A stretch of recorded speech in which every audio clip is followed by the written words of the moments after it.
एक बार आपकी स्क्रीन पर दिखाई गई खबरों की तरफ आप गौर कीजिए दोस्तों। जी हाँ, आप बिल्कुल सही देख रहे हैं और आप बिल्कुल सही सुनेंगे भी। इस देश की सुप्रीम कोर्ट को, जो सर्वोच्च न्यायालय है इस देश का, उसका इस देश के मंत्रियों के ऊपर, इस भारत सरकार के मैनेजमेंट पर विश्वास नहीं रहा।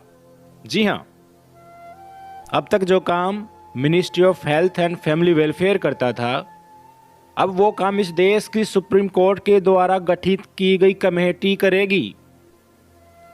आपके जहन में सवाल उठ रहा होगा कि क्या हुआ ऐसा कि भारत सरकार का जो मंत्रालय था वो अपने काम को निभाने में नाकाम हो गया।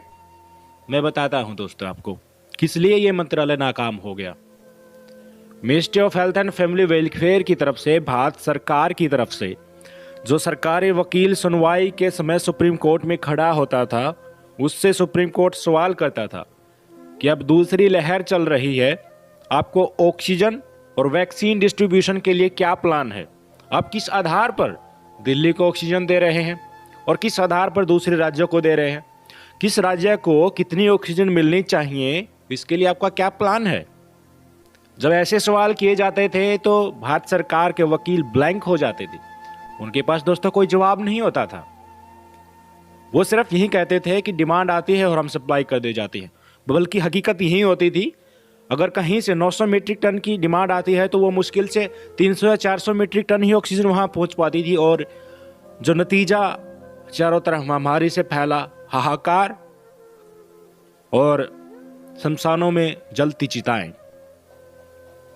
सुप्रीम कोर्ट ने फिर पूछा कि अभी तो दूसरी लहर चल रही है, तीसरी लहर आने वाली है जिसमें काफी मात्रा में छोटे बच्चे भी प्रभावित हो सकते हैं, उसके लिए आपका क्या प्लान है। इसके जवाब में भी भारत सरकार के सरकारी वकील प्रत्युत्तर में कुछ कह नहीं पाए। उनके पास कोई जवाब नहीं था। उन्होंने कहा कि इस पर हम काम करेंगे। तो आखिरकार इस देश की सुप्रीम कोर्ट ने ही ये निर्णय लिया है कि भारत सरकार तो मैनेजमेंट करने के काबिल है नहीं, इनके मंत्री कहीं और बिजी रहते हैं। तो इसी कारण सुप्रीम कोर्ट ने यह निर्णय लिया है कि 12 सदस्य की एक कमेटी है, ये ऑक्सीजन डिस्ट्रीब्यूशन प्लान बनाएगी। और प्लान बनकर तैयार भी हो गया है दोस्तों, उस पर काम भी शुरू हो गया एक ही दिन में।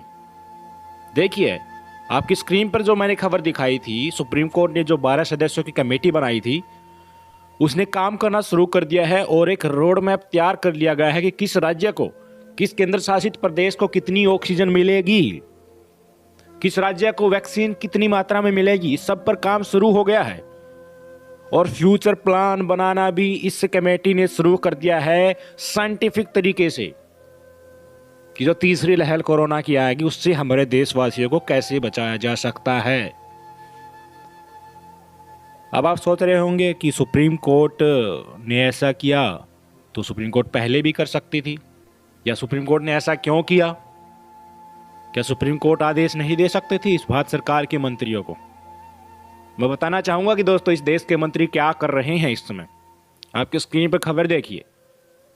मैं इसको एक्सप्लेन नहीं करना चाहता अपनी जुबान से, पर इस देश के, इस भारत सरकार के, जिनको हमने चुनकर संसद में बैठाया है, वो मंत्री आपके सामने स्क्रीन पर जो खबर दिख रही है वो काम कर रहे हैं। जब ये सारा देश इस त्रासदी से त्राहिमाम कर रहा है, लोग ऑक्सीजन के लिए चारों तरफ भटक रहे हैं, किसी को दवा नहीं, किसी को बेड नहीं, तो किसी को हॉस्पिटल का दरवाजा तक नसीब नहीं होता। शर्म आनी चाहिए ऐसी सरकार को।